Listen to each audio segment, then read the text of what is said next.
أعوذ بالله من الشيطان الرجيم بسم الله الرحمن الرحيم الحمد لله رب العالمين اللهم صل على محمد وعلى آل محمد وسلم. Уважаемые братья, сегодня мы рассказали про Османа, ради Аллаху анху. Сегодня эту тему выбрал. Почему? Потому что она очень совпадает в наше время. То, что у нас случилось вокруг нас.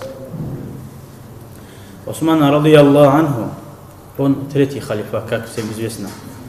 Он один из них, из тех, который пророк, саллаллаху алейхи вассалям, в жизни обрадовал раем из 10 человек. И один, который первый, кто принял ислам, один из них. И Осман, ради Аллаху анху, управлял мусульманам около 12 лет, то есть. После Абу Бакр Умар 12 лет он управлял. И его момент, конец его управления, случилась большая смута, который пророк, саллаллаху алейхи вассалям, ему сообщил в жизни же. Однажды пророк, саллаллаху алейхи вассалям, говорит, сподвижник говорит, что мы пророком, саллаллаху алейхи вассалям, были в одном месте, и он меня оставил, говорит, возле двери. И сказал, говорит, посмотри, кто придет. И пришел Абу Бакр, ради Аллаху анху. Пророк, саллаллаху алейхи вассалям, сказал, пусти Абу Бакра и обради его раем, что будет раем. Следующий пришел Умар ас-Сабр, ради Аллаху анху. Также ответил, пусти и обрадуй его раем. Третий пришел Осман, ради Аллаху анху. Тогда тоже сказал, пусти и обрадуй его раем. Еще дополнительный бедой тоже говорит. Он, Аллаху Та'ала, его будет испытывать. И Осман, ради Аллаху анху, зашел, говоря, сабран, терпение, Аллах помощь. Вот так и зашел к пророку, саллаллаху алейхи вассалям. Осман, ради Аллаху анху, был очень стеснительным. Даже ангелы стеснялись от него, говорит. Однажды пророк, саллаллаху алейхи вассалям, при открытии ногами сидел, говорит. Зашел Абу Бакр, как он сидел, так же сидел, говорит. Зашел Осман, Умар также остался, говорит. Когда Осман зашел, он изменил свое положение и сидел, и закрыл ногу, говорит. Айша, ради Аллаху анха, спросил, я Расулаллах, это как это? Мой отец зашел, ты как есть, положение не изменил, говорит. Когда Осман зашел, пророк, саллаллаху алейхи вассалям, сказал, как я могу не стесняться от того человека, который даже ангелы стесняются. Осман, ради Аллаху анху, был здоровым человеком, широкими плечами, большой бородой. Он жил 82 года. И он женился на обе дочерях пророка, саллаллаху алейхи вассалям. Один на одну женился, умерла, потом на вторую тоже женился, тоже умерла. И пророк, саллаллаху алейхи вассалям, говорит, если у меня была бы третья дочка, я ее тоже выдал бы, говорит, за Османа. Настолько пророк, саллаллаху алейхи вассалям, был доволен над ним. Но видите, все равно, какой бы человек хороший не был, добрый не был, справедливый не был, все равно враги ислама, враги Аллаха, они найдут что-то там, фитна делать. И как это случилось? Дом Османа, ради Аллаху анху, осаждалось, говорит, окружали 40 дней, говорит. В течение этих 40 дней Осману домой даже воду не пустили, говорит, не пускали. Но это мы не должны думать. В Медине не были. Мединские мусульмане, они все уважали, ценили. Но эти люди, которые пришли из Египта, в многих государствах уже ислам распространен был. Люди пришли из Египта, сказали Осману, тот человек, который над нами ты поставил в Египте, он плохой, говорит. Поменяй для нас другого человека. Осман, ради Аллаху анху, раз был недовольный, хорошо, он сказал, Мухаммад бин Абу Бакр, я его отправлю, вы идите с ним вместе, он будет управлять. И написал письмо. Печать тоже поставил, с ними группой отправил. И когда они по дороге идут, видели издалека одного человека, вот это пиль, еще быстро едет на верблюде, на лошади, не знаю. И они подозревали вот эта группа людей, этого человека. И догнали его, отправили догнать, и поймали. И проверили у него, что у него. Смотрит, есть такая же бумага, у него тоже есть.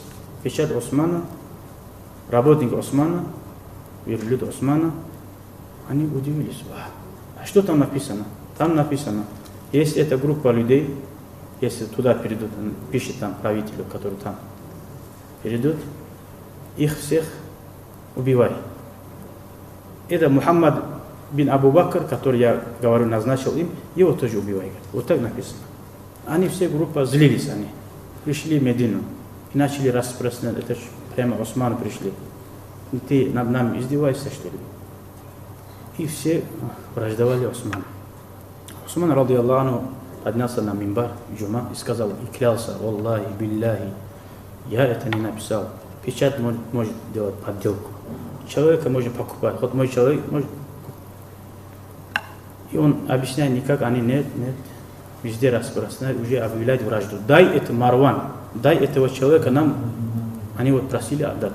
Осман, ради Аллаху, он, есть 3 вещи человека убивать. Он знал, что если они его возьмут, сейчас убьют. Он говорил, я не могу вам это его давать, вы его убьют.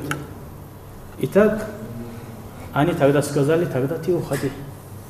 Сам уходи из власти, говорит. А он говорит, я сам тоже не уйду, говорит. А почему он? Он власть любил, что ли? Нет. Пророк, саллаллаху алейхи вассалам, ему в жизни сказал, я, Осман, сказал, если тебе Аллах один рубашку, вот это халифат, ты, как бы смери, не захотят, ты не снимай, сказал. Он по воле пророка, саллаллаху алейхи вассалам, он это не снимал. И он про него, пророк, саллаллаху алейхи вассалам, сказал, что он будет, если будет фитна, но он будет прав. Поэтому, говорит, я сам тоже не уйду. Тогда эти люди окружили дом Османа, ради Аллаху. Их было 600 человек. И те люди, которые Османа, ради Аллаху, защищали, тоже собрались 700 человек. Аллах, мы тоже вам не дадим, только от Османа. Но Осман, ради Аллаху, тогда, когда смута была, он уже в мечеть не пошел, где он управляет 40 дней. Тогда эти люди сами уходили в мечеть, в Медине, начали лекции читать про Осман. Все плохое говорит, никто не двигается, потому что Осман, ради Аллаху, сказал, никто пускай не шевелится из-за меня, пускай никто кровь не проливается. Итак, они, мусульмане, подчиняются правителю, 40 дней он остается. Ему только по ночам тайно воду давали. А так никто не мог ничего, сам тоже не выходил. И когда 40 дней, конец 40-й день, Осман, ради Аллаху, видит сон. Видит пророка, саллаллаху алейхи вассалям. Пророк, саллаллаху алейхи вассалям, ему говорит, афтири индана гадан. О, Осман, завтра ты откроешь ураза у нас, возле нас, с нами вместе. Когда он этот сон увидел, тех людей, которые защищали его там в Медине, от них, около их тоже было 700, им сказал, говорит, идите все домой, говорит. Раз пророк, саллаллаху алейхи вассалям, сообщил, что он должен уже сегодня к ночи готовиться. Он завязал свои штаны, говорит. Он говорил, стеснять, чтобы аурат его не открылась. Уже под угрозой его жизни. Завязал свои штаны и сел читать Коран. И всем сказал, я Аллаха клянусь, уходите, сказал, своим защищающим. Чтобы они, если что хотят делать, пускай делают, вы уходите. И все ушли, говорит. Итак, утром Осман, ради Аллаху, проснулся, как он рассказывает жена, он такой радостный, веселый. И он сообщил жене тоже, что сегодня я прощаюсь с жизнью. Итак, он сел читать Коран. Все ушли, сам один, с женой только, никого нету, читает Коран. Это время один из этих врагов, можно сказать, мусульман, хотя зашел с забора. Кто зашел? Мухаммад бин Абу Бакр, который он хотел сделать старшим. Кому он хотел добро, кого хотел он поднять, он зашел в первую очередь. У него злость больше появился. Меня он там назначает, а сам убивает засаду делает. Зашел и взял за бороду Османа, радиаллаху анху, и задушил, говорит. Осман, радиаллаху анху, спокойно сказал, говорит, опусти ты мою бороду, говорит. Твой отец Абу Бакр, говорит, он очень уважал, говорит, уважал эту бороду, сказал. Когда этот человек вспомнил, как его отец Абу Бакр, радиаллаху анху, и пророк, как они имели почтение Осману, радиаллаху анху, и опустил, вышел, говорит. И потом двое с египтян, как он вышел, его через забор, ворота тоже жгли, говорит, и через забор зашли. Когда он их видел, Осман, радиаллаху анху, и жена сказала Осману: я амир аль-мумин, управитель муминов, разреши мне снять платок, говорит. Если они увидят это, такие были мусульмане, от них мелочах держится, как, хотя это не мелочь, можно сказать. В какие-то моменты держит сильно, а какие моменты убивать человека не боится. Где платок, женщина без платка, туда не заходили. Настолько это время, это было ужасное дело. Разреши снять платок. Осман, радиаллаху анху, сказал: валлахи, говорит, откуда, говорит, пускай меня они на куски отрубят. Ну, пускай твоего волосинку пускай не видит, говорит. Тогда эти обе зашли и перепрыгнули через стену. И как зашли, Осман, радиаллаху анху, сидит, не стал даже с места, они взяли железом ударили по голове. Первое, что у него потекла кровь с головы на Коран. И какой аят именно? «Фасаякфикахумуллах ва хуа ас-сами'ул алим». Тот аят, который пророк Аллаху Та'ала обращается к пророку: Аллах для тебя достаточно. Вот это кафир, когда мучили. Именно на это. Аллах тебя защитит, Аллах и для тебя достаточно. Этот Коран, который кровь попала, она до сих пор находится в Турции. И потом они взяли, еще раз тот взял меч, поднял, ударил Османа. Настолько беспощадные люди. 82 года человеку. Не защищается. Взяли, хотел ударить рукой, мечом, он поднял руку, вот Осман, радиаллаху анху, и отрубили ему руку правую. Тогда Осман, радиаллаху анху, сказал: валлахи, говорит,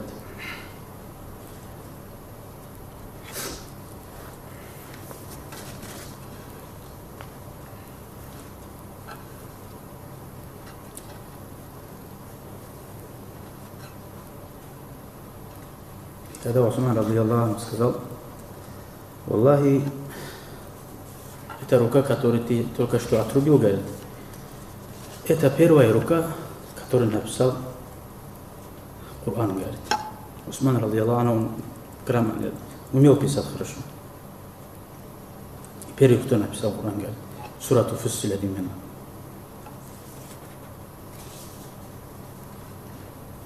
Потом тот человек поднял, взял меч, не слушая ничего, взял меч, хотел по животе еще ударить. Тогда жена Османа, радиаллаху анху,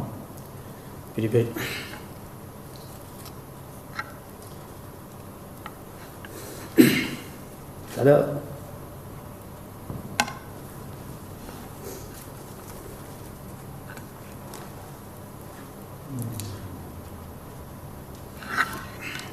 и жена, как защищая своего мужа, побежала, говорит, и хотела защищать своей рукой. Эти люди отрезали ее пальцы, говорит, и атакнули, говорит. Потом один из них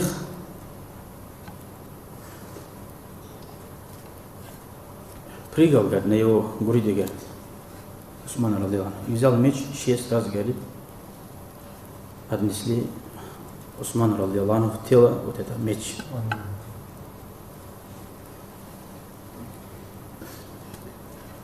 После этого они сказали: Аллах, и даже похоронить не дадим никому.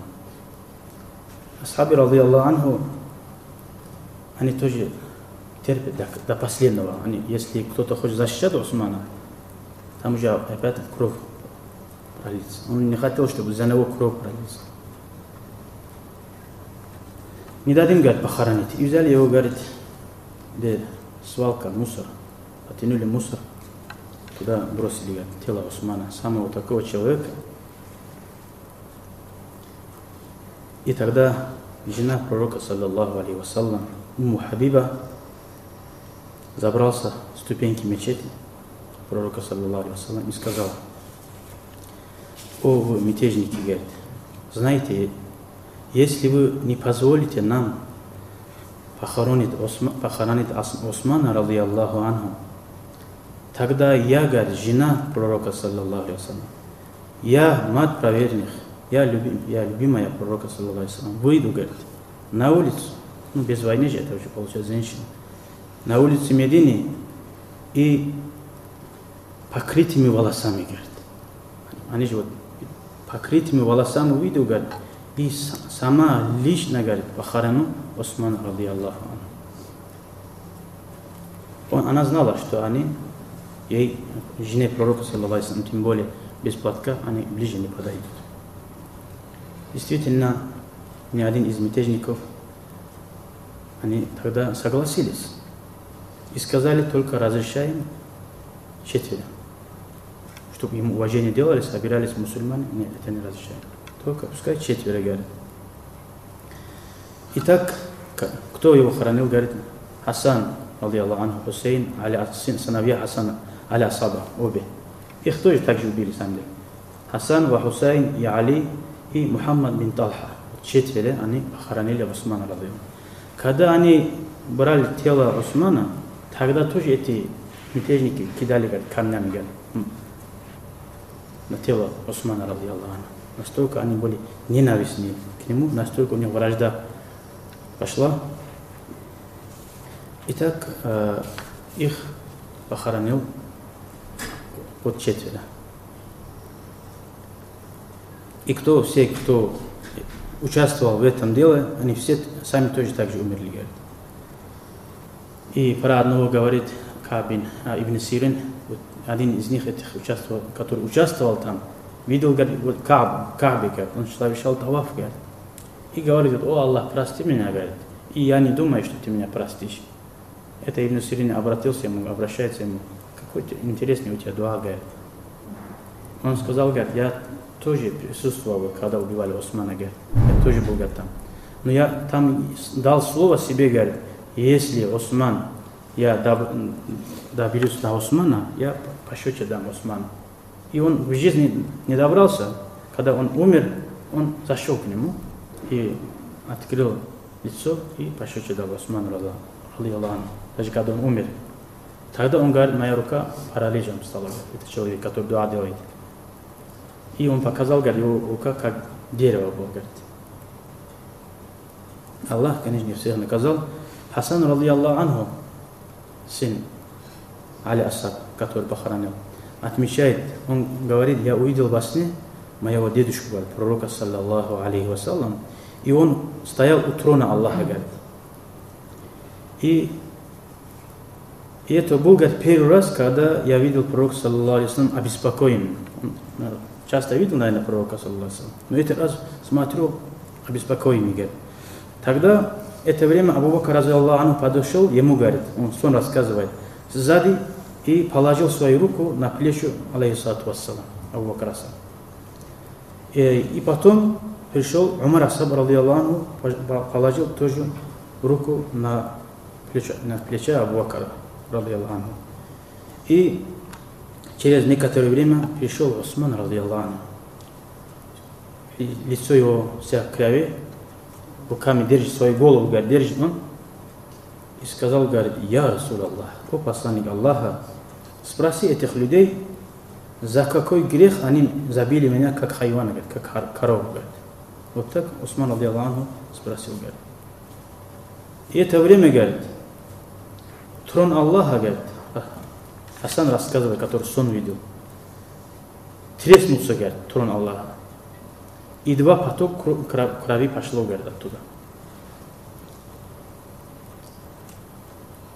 Итак, когда эти слова сказал, вот так кровь пошла. Это был, говорит, тот день, когда убили Османа, радийаллаху анху. Он такой сон видел, когда убили Османа.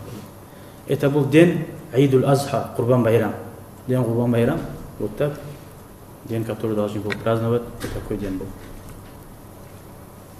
За некоторых людей будет свидетельствовать гора Ухуд, битва, где он воевал, там будет. А за Усмана, радиаллаху анху, будет свидетельствовать Коран. Прямо над Кораном же он умер. Вот так, к чему я это рассказываю? В наше время это то же самое. Все почтенные сахаби, они были за Усмана. Какие-то молодые, нету управляющих, знающих среди них, которые говорят, кто отличает правду от лжи, просто как бараны. Другой причины нету, чтобы сказать, Осман несправедливый, сказать нету причины. Только смута, вот какая-то бумажка. То, что в наше время, вот, Игиш, вот это, то, что творится, то же самое. Ничего удивляться. Это суннатуллах. Пророк саллаллаху алейхи ва саллям сообщил. Первое, которое будет смута после меня, это Осман. Начинается фитна Османа и до Даджала. Осман, радиаллаху анху, выходил, говорил им: вы меня убьете, говорит, сегодня, говорит, и никогда, говорит, если вы меня убьете, никогда у мусульман больше единства не будет, говорит. И не будет любовь, общей любовь, говорит. И никогда вы не будете враждовать, воевать врагами едиными, говорит. И так действительно и до сих пор, после Османа, и убили Али, и убили Хасана, и убили Хусайна. Всех из смута больше и больше распространилась, и так она продолжается до нашего дня. Дай Аллах, когда такие смуты мы видим, чтобы мы остались чистыми вместе с правильными. Дай Аллах нам шафаат от Османа, радиаллаху анху. Это для них, конечно, подарок. Они не бежали от смерти. Это перед смертью, это подарок им, большой подарок. Так умереть. Они, их даже малые грехи очищаются. Как у Рамадан Бути, вот, в Сирии. Он тоже говорил, не надо смуту создавать. Это нету сил, за этим нету сил справедливо сделать. Ну, его тоже взорвали. Именно как Осман, радиаллаху анху, он тоже, ему 90 сколько лет, также умер. Перед ним Коран, вот в Ютубе кто посмотрит, перед ним Коран, он толкует Коран людям. И именно кровь его тоже попала на Коран. Последние слова его тоже, Абу Бакр, это Рамадан Бути его называют в Сирии. Было: кого Аллах полюбит, его к себе заберет. Кого Аллах полюбит, его к себе тянет. И ему нету никакой проблемы. И его тоже в этот момент взорвали. Около 70 чем-то человек вместе умерли. Это для них подарок. Дай Аллах каждому мусульману перед смертью такой большой подарок, огромный. Вальхамдулиллахи раббил аламин. سنخوض معاركنا معهم وسنمضي جموعا نردعهم ونعيد الحق المغتصب وبكل القوة ندفعهم. سنخوض معاركنا معهم وسنمضي جموعا